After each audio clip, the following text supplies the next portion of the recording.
자, 이번 시간에는 172페이지예요. 소멸시효입니다. 자, 소멸시효는 기본적으로요, 제척기간과 구별할 수 있어야겠고, 그 다음에 소멸시효 대상이 되는 권리, 그리고 소멸시효 기간, 그 다음에 행사하지 않았다는 행사의 불행사, 그죠? 권리의 불행사라는 의미, 그 다음에 소멸시효가 완성됐을 때 효과, 소멸시효 중단 사유, 소멸시효 정지 사유, 그리고 소멸시효 중단의 의미와 정지의 의미, 그 다음에요, 소멸시효 이익을 포기할 수 있는 것, 이런 것들을 정리해 두셔야 됩니다. 교과서에 있는 거죠. 자, 먼저 1번, 다음 중 시효제도의 존재 이유라 볼 수 없는 것은 했죠. 거기는 나머지는요 다 맞는 말이고요. 거기에 2번 보세요. 정당한 권리관계 회복, 이건 아니에요. 그러니까 소멸시효제도는 소멸시효제도하고 소멸시효라는 시효제도하고 취득시효라는 시효제도가 있어요. 이것은요 일정한 기간이 경과했는데 이거는 권리를 불행사했기 때문에 권리를 소멸시켜버리는 것이고요. 그 다음 이것은 일정한 요건 동안 당의 권리를 가지고서 행사하고 있었기 때문에 권리를 계속 행사하고 있었으니까 이것을 취득을, 즉 발생을 인정해 주는 거예요. 개인한테는. 그죠? 이런 내용으로서요. 시효제도는 정당한 권리가 있으니까 인정한다. 이런 게 아니고 그 현상을 유지하고 그대로 인정해 주기 위해서, 즉 법적 안정성이라 그래요. 이거는 법적 안정성을 이걸 추구하기 위한 제도다. 이런 이야기입니다. 이게요. 그래서 2번이 틀린 말이고요. 법적 안전성을 통해서 뭘 실현하는 거예요? 거래를 안전하게 하는 거죠. 그렇죠? 거래 안전을 보호하는 것입니다. 이렇게 보시면 돼요. 자, 2번 시효의 성질에서 옳지 않은 것은 했죠. 시효제도는 원칙적으로 제도 자체가 강행 규정이에요. 개인이 마음대로 할 수 없죠. 자, 법률 요건에 해당돼요. 왜요? 시효가 되면 소멸되거나 권리가 발생하니까요. 3번 시효는 신분권에는 적용하지 않습니다. 여기에 보면 여기에 소멸시효나 취득시효나 전부 다 재산권에 대한 제도예요. 재산권에 대한 제도요. 신분권은 적용될 수 없다라는 것입니다. 그 다음에 4번에 시효는 소급효가 있지만 제척기간은 다르다. 제척기간은요 장래적 효력이에요. 소멸시효나 취득시효나 전부 다 이것은요 소급효가 있어요. 이거는 행사할 수 있는 때로부터 소급해서 권리가 소멸하는 것이고, 이것은요 점유한 때로 소급해서 소유권 기타 재산권을 취득해요. 이게요 점유한 때로부터. 그래서 소급효가 있어요. 소급효. 이게 인정됩니다. 그런데 제척기간이란 것은요, 이것은 법원의 직권조사사항이죠. 그 다음에 이것은요 장래적 효력이에요. 중단이란 제도가 없어요. 이게 가장 큰 특징입니다. 자, 그런 내용으로 3번을 한번 보시면 되겠죠. 3번 문제. 그 밑에 나머지는 보시고요. 소멸시효와 제척기간에 관한 설명을 가장 옳지 않은 것은 했죠. 자, 나머지는 그대로 보시는데 5번 보시죠. 5번 보시면 민법은 소멸시효와 제척기간을 개념상 명확히 구별했다 했는데 정확히 구별하지 않았어요. 어떤 기간만 존재할 뿐이다 라고 하면 이 기간의 성질을 소멸시효 기간으로 볼 거냐 제척기간을 대상으로 볼 거냐라는 것은 해석을 통해서 할 수밖에 없다는 거예요. 즉 우리 민법에요 제척기간이라는 이 제도와 소멸시효 기간이라는 이 제도가 명문의 규정에서 이것은 소멸시효 기간이다, 이거는 제척기간이다 이렇게 정해놓은 것은 없어요. 규정이 불분명해요.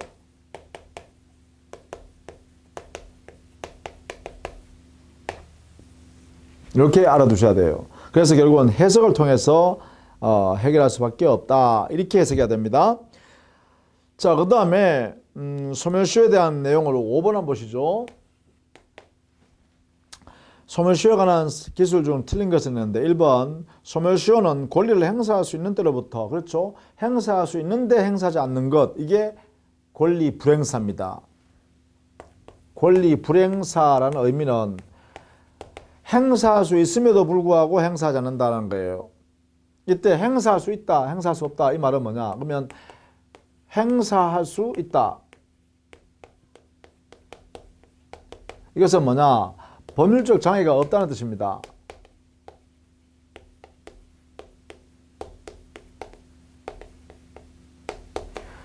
법률적 장애가 없는데도 불구하고 행사하지 않는 것, 그것이 불행사란 거예요. 의미가요. 사실상 장애가 아니라 법률상 장애다라는 것도 알아두셔야겠죠. 법률상 장애. 그 다음에 2번 소멸시효는 시효기간 만료시에 그 효력이 생긴다. 시효기간 만료시가 아니고요. 소급표가 있어요. 여기 어떻게 해요? 행사할 수 있는 때, 요때까지로 소급해요. 요때 소급해서 권리는 소멸합니다. 권리의 소멸 시점 언제라고요? 행사할 수 있는 때, 요때로 소멸해요. 소급해서. 그래서 알아두셔야 됩니다. 이게 결국 뭐예요? 이게 기산점이죠. 행사할 수 있는 시점. 이게 바로 기산점이죠. 그렇죠? 기산점으로 소급한다라는 것을 꼭 알아두셔야 돼요. 그래서 틀렸네요. 그 다음에 3번에 판결에서 확정되면 단기 소멸시효 기간도 10년으로 바뀝니다. 4번 부작위 목적으로 하는 채권, 부작위 채권이라고 그러죠. 이것은 위반한 때부터 기산해요. 기산점이죠. 5번 채권 및 소유권 이외의 지상권은 20년간 행사하지 않으면 소멸시효 걸린다. 보통 20년 뭐야? 지상권, 지역권, 전세권, 용익물권을 말해요. 지상권, 지역권, 전세권은 행사할 수 있는데도 불구하고 20년간 행사하지 않으면 소멸시효 완성해서 소멸합니다. 그래서 보시면 되겠죠. 자, 그 다음에 7번 다음 중 소멸시효 걸리는 것은 했죠. 산림권은 소유권의 내용이기 때문에 소멸시효 안 걸려요. 점유권은 사실상 물권이기 때문에 소멸시효 걸리지 대상에 제외돼요. 3번의 담보물권은 피담보 채권이 존속하는 한 계속 존속하기 때문에 담보물권 자체만 소멸시효 대상이 될 수가 없어요. 그러나 4번의 지역권은 여기에 해당되네요. 용익물권에 해당되죠. 그래서 20년간 행사하지 않으면 소멸시효 완성에 소멸합니다. 지상권, 지역권. 따라서 4번이 되겠네요. 5번의 소유물 반환 청구권은 소유권에서 나오는 것이니까 소유권이 소멸시효 걸리지 않으니까 거기서 나오는 물권 청구권도 소멸시효 걸리지 않는다는 것이 판례입니다. 자, 8번 1년 단기 소멸시효 걸리는 채권. 이건 암기해야 되죠. 보통 노역인의 임금 채권 했는데 보통요. 전문과 관련되는 것은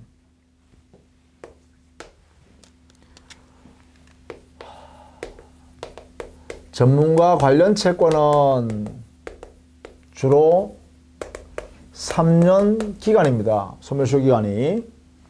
그 다음에 1년짜리 채권도 있어요. 1년짜리. 이것은요,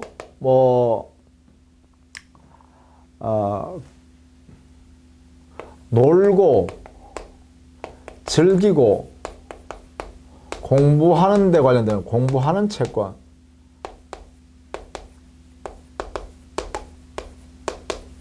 이거는 1년짜리입니다. 놀고, 즐기고, 공부하는 데 관련되어지는 채권. 이게 1년짜리예요. 그러다 보니까 노역인의 임금, 요거는 1년짜리예요. 나머지는요, 1년짜리가 아니다라는 거예요. 2번에 공인 회계사 보수 3년, 판결에서 확정된 채권 3번은 10년, 상인이 판매한 상품의 대가, 상인도 이거는 판매에 대한 전문가죠. 그래서 3년 되어 있어요. 이자 채권, 이자 채권은요, 이게 그 기간이 1년 정기금 채권에서 1년 이내이면 3년이 됩니다. 3년. 자, 그렇게 보시면 되겠죠. 자, 9번 소멸시효 걸리지 않는 채권, 지상권, 용익물권에 걸리죠. 2번 매수 부동산을 매수인이 점유하고 있는 경우에 등기청구권, 요게 바로 소멸시효 걸리지 않는다. 2번 알아두셔야 돼요. 9번에 2번은 여러분이 억지로라도 암기해 둬야 됩니다. 매수인의 등기청구권은 소유권 이전해달라고 청구하는 등기 청구권은 우선 채권자 청구권입니다. 채권자 청구권이니까 소멸시효 걸려야 될 것 같잖아요. 원래는 이것은 10년의 소멸시효 걸립니다. 이렇게 됩니다. 단 이 매수인이 당의 목적물을 매매 목적물을 인도받아 점유하고 사용하며 수익하고 있으면 수익 중이면 이것은 소멸시효에 걸리지 않습니다. 이게 판례이죠. 자, 부동산 매수인이 당의 부동산 목적물을 점유하여 사용 수익하고 있는 상태라고 한다면 그때는 소멸시효에 걸리지 않는다. 채권은 청구권이지만 소멸시효에 안 걸린다 이 말이에요. 자, 나머지는 3번에 피담보채권 돈 받을 채권이니까 10년 소멸시효 걸리고요. 4번 이것도 역시 소멸시효 걸리죠. 10년의 소멸시효 걸립니다. 파산 절차에 사포된 것. 5번 일반 채권도 10년의 소멸시효 걸리고요. 자, 그렇게 이거는 암기할 사항이죠. 10번에도요 걸리지 않는 거 됐죠. 거기에 3번에 보시면 건물 무단 건신축자에 대한 토지 공유자의 철거 청구권 했는데 이거는 공유 지분권에 의한 철거 청구권이기 때문에 공유 지분권의 성질이 뭐냐? 이것은 바로 토지 소유권의 성질이에요. 그러면 토지 소유권에서 나오는 철거 청구권이니까 결국은 소유권에 의한 물권 청구권이죠. 따라서 소멸시효에 걸리지 않습니다. 자, 그 다음에 11번요. 기산점에 관한 것이죠. 자, 우리 기산점에 나오는 것은요. 11번 이하에 채권의 소멸시효 기산점. 이것은 여러분 꼭 암기를 좀 해두셔야 됩니다. 우리 기본 교재에서 강의할 때 중요한 것들 했잖아요. 그것들은 꼭 암기를 좀 해주셔야 돼요. 자, 가장 옳은 것은 했죠. 먼저요. 1번에 기한을 정하지 않은 채권은 이것은요. 채권 성립한 때부터 기산점이 돼요. 그 다음에 2번에 부작위 채권은 위반한 행위 때 2번이 정답이네요. 3번에 불확정 기한은 객관적으로 채권 변제 객관적 도래한 때예요. 3번 조심해야 돼요. 불확정 기한 할 때는 객관적으로 기한이 도래한 때입니다. 객관적으로. 4번 동시행 한명근이 붙은 채권은 이 소멸시효는요. 이행기가 도래하면 되면 돼요. 이행기. 5번의 확정 기한분은 그래요. 기한이 도래한 때죠. 확정 기한이 도래한 때 이렇게 되겠죠. 자, 기산점에 관한 것은 여러분 정리를 꼭 해두십시다. 12번에는요. 소멸시효 기산점 옳지 않은 거 됐죠. 이거는 3번만 보세요. 나머지는 옳은 질문이니까 3번. 채무불이행에 의한 손해배상 청구권은 채무불이행 시부터 소멸시효가 진행한다 라고 했는데 본래 채권을 행사할 수 있는 때로부터 이렇게 해요. 이게 학자들이 이렇게 표현하고요. 이 채무불이행 중에 이행불능에 의한 손해배상 청구권은 우리 판례에 의한다 그러고 하면 이때는요. 이행불능 시부터 이렇게 하고 있거든요. 이것도 조심해 두셔야 돼요. 판례 할 때요. 이행불능이라는 채무불이행에 의하여 손해배상 청구권을 행사할 수 있다.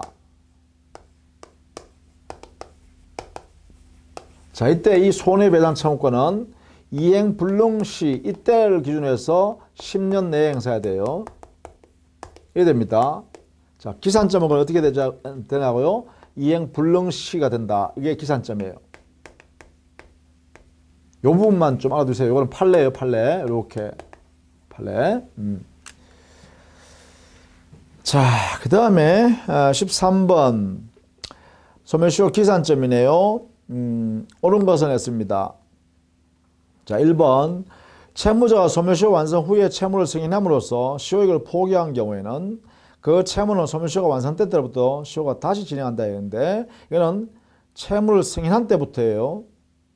즉 시효익을 포기한 그때부터 새롭게 소멸시효가 진행된다라고 해야죠. 2번 부작위 채권에서는 소멸시효가 그래요. 2번이 옳은 말이죠. 위반한 때. 요게 요 지문이 굉장히 시험에 자주 나왔어요. 그러니까 알아두셔야 됩니다. 부작위 채권은 언제 소멸시효가 진행되는가? 위반한 때입니다. 위반한 때부터 소멸시효가 진행된다. 3번 무효인 과세 처분에 기한 오납한 세금의 반환 청구권 소멸시효 기간은 어떻게 되냐? 이것은요. 납부시부터 소멸시효가 계산합니다. 납부할 때부터. 자, 그러니까 그것도 조심해야 되죠. 4번 이행불능이라는 손해배상. 이거는 판례에 하니까 어떻게 해요? 이행불능시부터라고 해야 되죠. 이행불능시. 그 다음 5번 동시행 항명권이 붙은 채권이 소멸시효는 채권자가 변제 제공을 하여 채무자의 동시행 항명권을 소멸한 때부터 진행한다 했는데 이것은요 언제부터 진행하냐? 기한이 도래한 때 이행기죠. 그러니까 이행기가 도래한 때부터 소멸시효가 진행한다 이렇게 해야 돼요. 자 13번 문제입니다. 자 그 다음에 17번 문제로 좀 볼까요?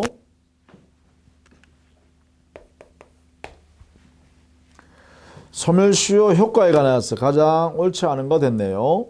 자 1번 소멸시효 완성으로 인하여 채무를 면하게 되는 자는 기산일 이후의 이자를 지급할 필요가 없다. 옳은 질문이죠. 왜냐하면 소멸시효 효과는 언제예요? 소급한다 했죠. 언제로? 기산일로부터 소멸시효 완성, 소멸시효에서 소멸해버려요. 그러니까 이행해야 할 때로부터 뭐예요? 권리 채권이 없어져 버린다는 거잖아요. 그러면 이행해야 할 때로부터 소멸시효가 적용되니까 그로부터 이행지체라는 것은 있을 수 없잖아요. 그러니까 지연이자 지급할 채무 자체가 성립하지 않는다는 것입니다. 3번 시효의 중단은 당사자 간에만 효력이 있다라고 했는데 시효 중단은요 당사자 및 승계인의 사이에서만 미칩니다. 당사자 및 승계인 사이에서만.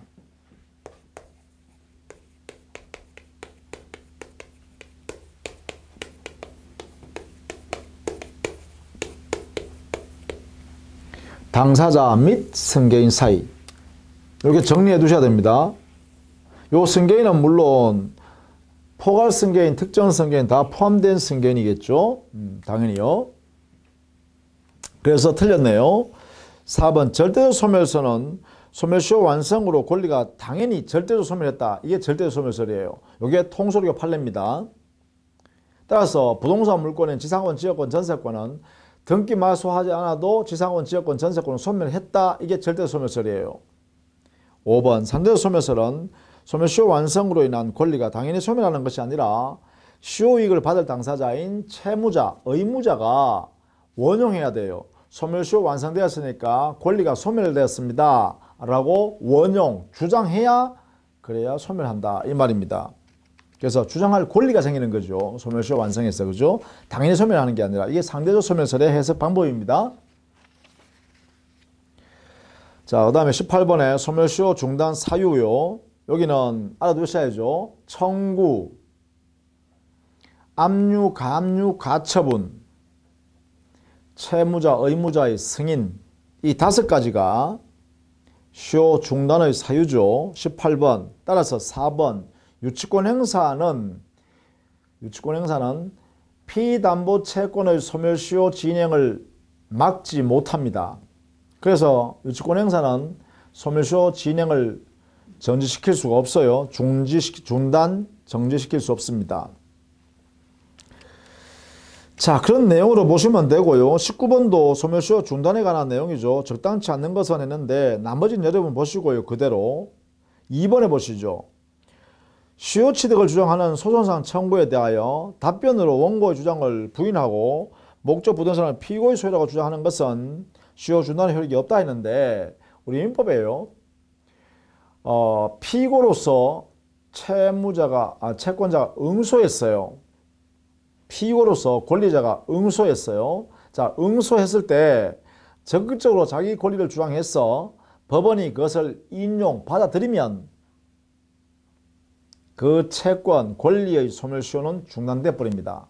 그래서 피고로, 즉 권리를 원고가 입장에서 권리를 행사하는 것이 아니라 청구하는 것이 아니라 상대방 피고 입장에서 가지고 권리자가 상대방 원고에게 야 내가 권리 있잖아, 내 권리잖아 라고 주장을 해서 그것이 받아들여지고 적극적으로 주장해서 받아들여지고 법원에서 판단해주면 그때는 중단의 효과가 발생한다는 거예요. 청구로 봐주겠다는 것이죠. 그래서 거기에 2번 지문은 반드시 좀 알아두셔야 됩니다. 의미를. 그죠? 나머지는 옳은 지문들 다 바꿔놨으니까 그대로 읽어서 여러분 것으로 숙지하시면 돼요. 자, 그 다음에 20번요. 소멸시효 중단에 관한 옳지 않은 거 됐죠. 이것도 마찬가지입니다. 이 판례 내용을 정리한 것인데 나머지는 옳은 지문으로 다 만들어 놨습니다. 그게 2번을 보시죠. 재판상 청구 후에 그 소를 취하했다. 취하해버리면 소송을 제기하지 아니한 것으로 간주한단 말이에요. 그러면 소송을 제기하지 않았으면 청구를 하지 않은 거잖아요. 청구를 하지 않았기 때문에 소멸시효 중단 효력이 사라져버립니다. 따라서 2번이 소멸시효 중단의 효력이 유지된다 했으니까 틀렸어요. 그래서 소를 취하거나 소를 각하되거나 이렇게 됐을 때는 소멸시효 중단 효력이 생기지가 않습니다. 이게요. 그 다음에 여기 3번이 우리 바로 앞에 19번에서 설명했던 내용입니다. 원고가 제기한 소송에서 피고로서 응소하여 그 소송에서 적극적으로 권리를 주장했대요. 피고가. 자, 그것이 말이죠. 적극적으로 주장했는데 그것이 법원으로부터 받아들여졌답니다. 이래 되면 시효 중단 효과가 피고한테도 인정한다는 것입니다. 자, 이것도 꼭 알아두셔야 된다 했어요. 중요하다 했어요. 그 다음에 4번 질문도 중요한 거예요. 주채무자에 대한 시효 중단은 보증인에게도 시효 중단 효과가 그대로 발생해요. 보증인의 보증채무도 시효 중단이 돼버린다는 거예요. 이 의미 알아두셔야 돼요. 이게 왜냐하면 주채무에 붙어서 있는 부종성이 있는 보증채무이기 때문에 그렇습니다. 자, 그렇게 정리를 좀 해 두시기 바랍니다. 자, 21번도 여러분 좀 알아두실 필요가 있는데 3번에요. 채권자 갑에게 1번 저당권을 설정해 준 채무자가 동일 부동산 위에 다른 채권자 을에게 2번 저당권을 설정하면 이는 채권자 갑에 대한 채무 승인이 된다 했는데 채무 승인에 의한 시효 중단의 효과는 뭐라 했어요? 당사자 및 승계한테 미친다 했잖아요. 그러니까 제1 저당권자한테 1번 저당권자한테 권리를 야, 내 권리 소멸했잖아 이렇게 주장하라. 권리를 인정하는 게 아니란 말이죠. 2번 저당권 설정해 줬다고 해서 1번 저당권 권리를 인정한 것은 아니잖아요. 왜? 당사자 사이에 그러한 효과가 만들어지는 게 없잖아요. 그래서 여기에 적용되지 않는다 이 말이에요. 적용되지 않기 때문에 시효 중단 효과가 발생하지 않습니다. 채무자의 권리를 승인한 것이 아니라 이 말이에요. 따라서 3번요. 조심해야 돼요. 채권자 갑 1번 저당권자한테 그 채권의 시효 중단을 인정해 주겠다 이런 건 채권 인정했다는 건 아니에요. 그래서 채무자의 승인에 해당되지 않는다는 것입니다. 그래서 3번이 틀렸어요. 그 4번에 보시면 채권자가 채무자를 고소하여 형사소송이 제기됐다. 그럼 이건 재판상 청구냐? 아니에요. 우리 민법상의 재판상 청구, 그 청구라는 청구에서 소멸시효가 중단된다는 사유에는요. 이 청구에 재판상 청구 들어가죠. 당연히. 자, 이때 재판 청구는 원칙적으로 민사소송의 재판상 청구를 말해요. 형사소송은 제외예요. 자, 그렇게 정리해 두시면 되겠습니다. 자, 그 다음에요. 23번에 시효 중단과 정지에 관한 이야기 한번 봅시다.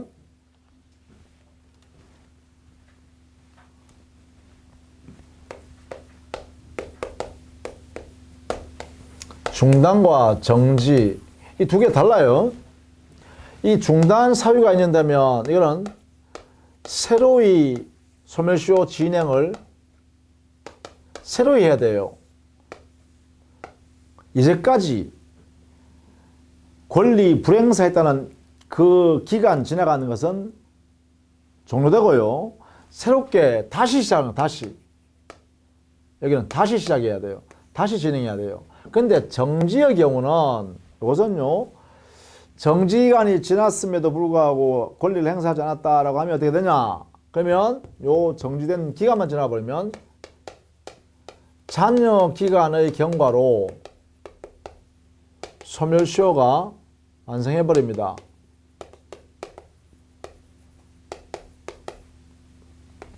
잔여 기간만 경과되어 버리면 소멸시효가 완성돼요. 그럼 여기는 뭐예요? 새롭게 진행되는데 여기는 잔여 기간에 경과되면 소멸시효가 완성되어서 소멸되어 버린다. 이렇게 해석한다는 거죠. 이게요. 자, 그래서 정리해 둘 필요가 있어요. 자, 1번 파산 절차 참가. 이거는 소멸시효 중단 사유가 될 수 있는데 이걸 취소해버렸다. 그러면 중단 효과가 발생하지 않는다는 것이죠. 2번 임의출석의 경우에도 마찬가지고요. 화의가 성립하지 않았다면 이때는요. 그래요. 새로운 소를 제기해야 돼요. 새로운 힘 있는 중단 사유에 해당되는 권리를 행사해야 돼요. 따라서 1개월 내에 소를 제기하지 않으면 효력이 없어져 버립니다. 중단 효력이 옳습니다. 3번 재판장 청구를 한 후에 소에 각하가 있고 이것이 6개월 내에 다시 재판장 청구를 한 경우 이러면요. 다시 재판장 청구한 때부터가 아니라요. 그 전에요. 그 전에 소 각하되는 그 소 있죠. 소 각하된 소. 그 소 제기할 때예요. 그 소 제기할 때. 따라서 그래서 최초 재판장 청구한 때로부터 시효 중단 효과가 발생한다. 이렇게 해야 돼요. 그래서 조심해야겠죠. 3번이 틀렸네요. 4번 천재 기타 사변이나 소멸시효를 준행할 수 없을 때는 그 사유가 종료한 날 때로부터 1개월 동안은 소멸시효가 정지가 돼 있어요. 스톱돼 있어요. 정지돼 있으니까 이때 뭐 해야 돼요? 권리를 행사하는 거죠. 1개월 동안. 그죠? 그런데 만약 1개월 동안 정지시켜놨는데 1개월 지났는데도 불구하고 소멸시효가 권리를 행사하지 않는다. 그러면 어떻게 돼요? 1개월 지난 이후에는 소멸시효 진행이 그대로 진행돼 버려요. 진행되니까 나머지 기간은 지나가 버리면 소멸해버린 거죠. 따라서 1개월 이내에 소멸시효 진행 완성되지 않는다. 이게 바로 천재 기타 사변이라는 소멸시효 정지 기간이에요. 1개월. 그 다음 5번 물상보증인의 부동산을 압류한 경우에는 그 사실을 주채무자에게 통지한 후가 아니면 그 주채무자에게 시효 중단 효력이 없다. 왜냐하면 시효 중단은 뭐예요? 채권 채무자 사이에 일어나는 일이잖아요. 그죠? 당연히요. 그러면 권리자인 채권자가 주채무자한테 권리를 행사해야 된단 말이에요. 채무자한테 야, 내 돈 받아야겠다. 돈 내놔라. 이렇게 청구해야 된단 말이에요. 그게 이제 권리 행사죠. 청구죠. 근데 물상보증인은 제3자잖아요. 채무자 아니에요. 물상보증인은. 그래서 물상보증인한테 야, 돈 줘. 거기에 내가 압류하겠어. 경매할래. 이렇게 하는 것은 그것은요. 권리 행사하고 있다는 것을 뭐한테 알려줘야 돼요? 채무자한테 알려줘야 되죠. 그래야 효력이 발생한다 이 말이에요. 그래서 옳은 지문이죠. 자, 24번 소멸시효 완성 효과는 옳지 못한 거 됐죠. 자, 거기에 1번 소멸시효 완성하면 권리는 소멸한다. 이 소멸은요. 절대로 소멸에 의해서 절대적으로 당연히 소멸합니다. 2번 주된 권리의 소멸시효가 완성되면 종된 권리에도 그런 영향을 미쳐야죠. 함께 소멸합니다.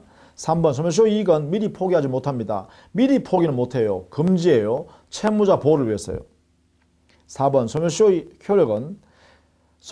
효력은 기산일에 소급한다. 그죠? 소급표. 행사할 때로 소급해서 당의 권리가 소멸해 버립니다. 그래서 이자 지급할 필요도 없다 했죠.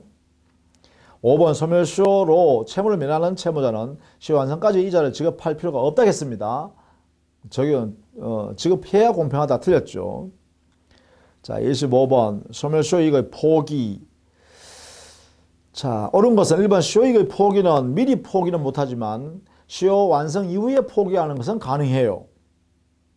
시효이익을 포기하기도 할 수 있어요. 시효 완성 이후에는. 그래서 1번은 포기할 수 없다라고 단정은 할 수 없죠. 미리는 포기할 수 없지만 시효 완성 이후에는 포기할 수 있다 이렇게 해야 되니까요. 틀렸다. 2번 소멸시효이익은 시효 완성 후에 포기할 수 있다라고 해야 되죠. 틀렸죠. 3번 소멸시효이익은 시효 완성 전에는 포기할 수 없다. 따라서 3번이 옳은 질문이에요. 시효 완성 전에는 시효이익을 포기할 수 없어요. 이걸 인정해버리면 채무자에게요. 전부 다 채권자가 뭐예요? 돈 빌려주면서 야, 니 시효이익 포기해라. 소멸시효 니 포기한다 해라. 그러면 돈 빌려줄게. 이래야 된단 말이에요. 그러니까 소멸시효이익은 미리 포기하는 약정은 무효예요. 약속해도. 그래서 3번이 옳은 질문입니다. 자, 그렇게 정리해 두시면 되겠죠.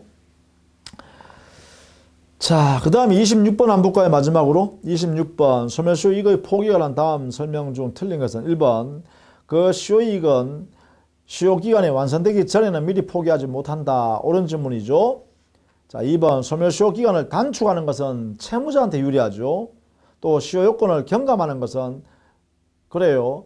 채무자한테 유리하죠. 그러니까 이것은 시효이익, 소멸시효제도라는 것은 채무자를 보호하기 위한 제도이기 때문에 이것은 유효한 약정이에요. 요건을 경감한다든가 기간을 단축시켜준다든가 하는 것은 유효하게 인정해요. 3번 소멸시효 완성 후에 하는 시효이익 포기는 무효죠. 유효죠. 완성 후에 한 포기니까 유효죠. 미리 포기할 수 없을 뿐이죠. 옳다. 4번 이익을 포기하면은 처분 능력과 처분 권한이 있어야 되죠. 왜요? 자기가 채무를 면할 수 있는데 그것을 포기해서 채무를 인정하고 상대방 채권을 인정하는 거 아닙니까? 그러니까 이것은 채권 채무를 마음대로 자기가 처분할 수 있는 그런 사람이어야 시효이익을 포기할게 이렇게 할 수 있다는 거예요. 그래서 옳은 이야기다. 그죠? 5번 시효이익을 포기한다는 것은 이익을 포기할 수 있는 사람이 여러 사람인 경우에는 그래요. 개개인별로 효력이 발생하는 거죠. 자기의 포기를 다른 사람한테 영향을 주면 안 되겠죠. 따라서 원칙적으로 한 사람의 포기는 다른 사람에 영향을 미치지 않는다라고 해야 하는 것이 원칙이겠죠.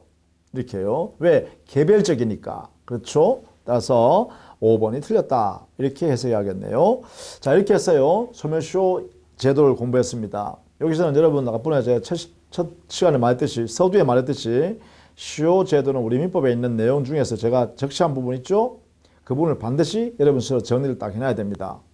이게요. 소멸시효 제도하고 제척기간 제도 차이점, 각 차이점. 그 다음에 소멸시효의 요건을 검토해야 돼요. 요건. 어떤 권리가 소멸시효 걸리는가? 어떤 권리는 소멸시효 걸리지 않는가? 그 다음에 기간은 언제까지인가? 기간에 뭐 1년짜리도 있고 3년짜리도 있고 또 10년짜리도 있고 어떤 거는 20년짜리도 있잖아요. 이것을 구별해서 정리해야 돼요. 그 다음에 불행사. 이게 중요한데 불행사라는 것은 기산점을 알아야 불행사 한다는 걸 알 수 있어요. 행사할 수 있음에도 불구하고 행사하지 않는 것이 불행사인데 이때 행사할 수 있는데도 행사하지 않는다. 이것은 바로 어떤 의미냐. 법률상 장애가 없는데도 행사하지 않는 것을 말합니다. 그래서 법률상 장애, 법률적 장애가 없을 때 이게 바로 행사할 수 있다라고 하고 그럼에도 불구하고 행사하지 않는 거죠. 이게 바로 기산점이기도 해요. 행사할 수 있는 점, 그 시점이 바로 기산점이죠. 그래서 기산점을 정리할 줄 알아야 됩니다. 기산점. 그 다음에 이 기간이 완료되면 시효 완성이 되고 시효 완성되면 절대적 소멸설과 상대적 소멸설의 개념 알아둬야겠죠. 절대적 소멸설을 통소리고 판례를 했습니다. 그 다음에 이 소멸시효 기간이 지나가다가 중간에 중단시켜볼 수도 있고 정지가 되는 수도 있어요. 그죠? 그러니까 중단과 정지 제도를 알아두셔야 돼요. 그 효과까지도. 그죠? 이렇게 정리하시고. 그 다음 마지막으로 소멸시효 완성됐음에도 불구하고 스스로 나 소멸시효 이익을 포기할게라고 하는 채무자의 의사표시요. 이건 시효 완성 이후에만 포기할 수 있다. 이렇게 했죠. 그죠? 미리 포기하는 것은 안 된다 그랬어요. 이거는 채무자를 보호하기 위해서 그랬어요. 그죠? 이렇게 해서 전체적으로 이러한 제도를 여러분이 이해를 쭉 해 두시기를 부탁드립니다. 반드시 교과서, 기본 교재에 있는 내용들을 정리하시기 바랍니다. 문제는 그걸 통해서 한번 이렇게 연습해 보는 것이고, 그죠? 이렇게 해주시면 되겠습니다. 자, 다음 시간부터는 물권법으로 정리하도록 할게요. 자, 수고 많으셨습니다.